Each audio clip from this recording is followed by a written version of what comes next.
राधे राधे दोस्तों, आध्यात्मिक धारा में आपका स्वागत है।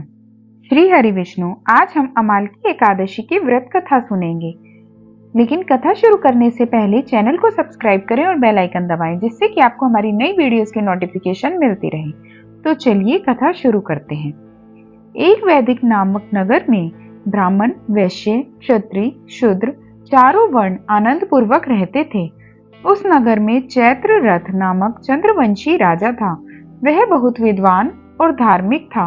वहां के निवासी वृद्ध से बालक तक प्रत्येक एकादशी व्रत करते थे। एक समय फाल्गुन मास के शुक्ल पक्ष में आमलकी नामक एकादशी आई। उस दिन राजा से प्रजा तक और वृद्ध से बालक तक सबने हर्ष सहित उस एकादशी का व्रत किया। राजा अपनी प्रजा के साथ मंदिर में जाकर पूर्ण कुंभ स्थापित करके तथा धूप, दीप, नैवेद्य, पंचरत्न, छत्र आदि से धात्री आंवले का पूजन करने लगे। वे सब धात्री की इस प्रकार स्तुति करने लगे, हे धात्री, आप ब्रह्म स्वरूप हो, आप ब्रह्मा जी द्वारा उत्पन्न हो और सारे पापों को नष्ट करने वाली हो। आपको नमस्कार है। अब आप अर्घ्य स्वीकार करो। आप श्री रामचंद्र जी द्वारा सम्मानित हो। मैं आपकी प्रार्थना करता हूँ, मेरे समस्त पापों को हरण करो। उस देवालय में रात्रि को सबने जागरण किया। रात्रि के समय उस जगह एक पहेलिया आया।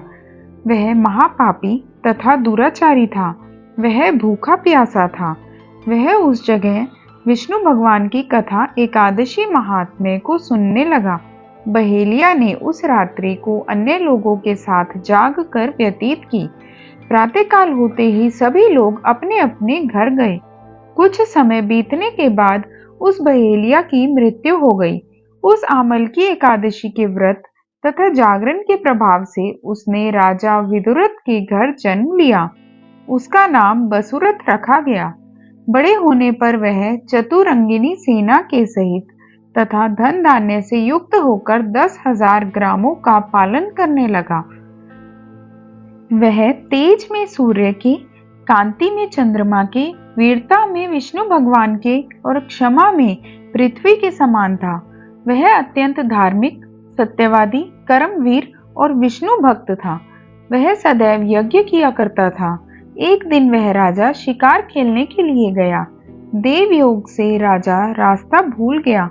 तब वह उसी वन में एक वृक्ष के नीचे सो गया।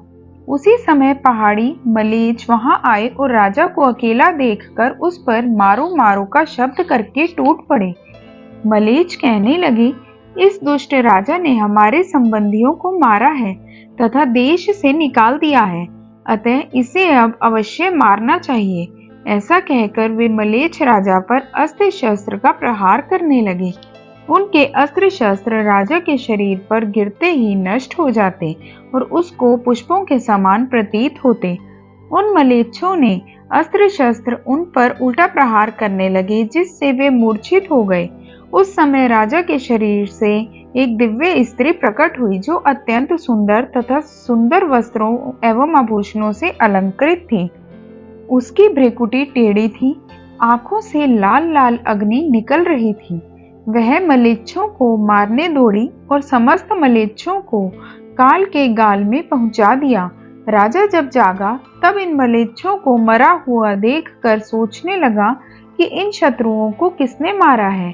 तब आकाशवाणी हुई, हे राजन, इस संसार में तुम्हारी विष्णु भगवान के अतिरिक्त कौन रक्षा कर सकता है। इस आकाशवाणी को सुनकर राजा अपने नगर को वापस आ गया और सुखपूर्वक राज करने लगा। महर्षि वशिष्ठ बोले, हे राजन, यह सब आमलकी एकादशी के व्रत का प्रभाव था।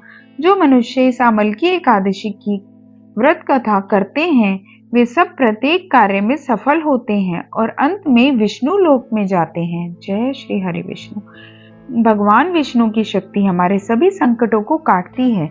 यह मनुष्य की ही नहीं, देवों की रक्षा में भी पूर्णतया समर्थ है। इसी शक्ति के बल से भगवान विष्णु ने मधुकैटभ नामक दैत्यों का संहार किया था। इसी शक्ति ने उत्पन्ना एकादशी बनकर मूर नामक दैत्य का वध करके देवों को सुख दिया था। केवल एक बार आमलकी एकादशी का व्रत करने वाले बहेलिये को जन्म जन्मांतर तक विष्णु भगवान की कृपा प्राप्त हुई। श्री हरि विष्णु। वीडियो पसंद आए तो वीडियो को लाइक करें, शेयर करें, चैनल को सब्सक्राइब करें और बेल आइकन ज़रूर दबाएं। धन्यवाद।